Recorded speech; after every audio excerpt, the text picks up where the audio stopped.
Hi there, I'm Sewing Susan, and together we do all sorts of interesting sewing videos where I teach you all sorts of techniques and how to construct the patterns from itsSewTrendy.com. All the patterns in these videos can be found on itsSewTrendy.com, and please subscribe to the channel so that you can get future videos and find out all sorts of interesting things about sewing.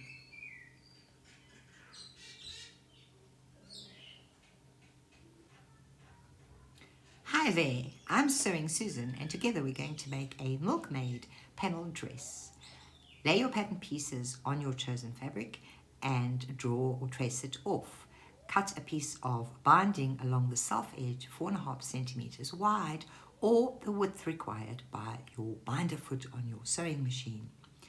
Next, we're going to trim the front section from the two middle sections that we have cut from our pattern.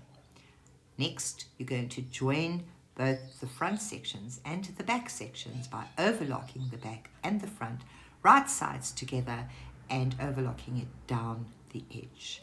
Now we're going to join the bodice section of the front to the base section of the front, nick a mark at the center of both the base and the top, and ease the bodice section, the top section, onto the base section by holding the base section over the top section as you sew. There we have the front stitched together, and now we're going to join it to the back section, overlocking the sides together. Next, cut a piece of elastic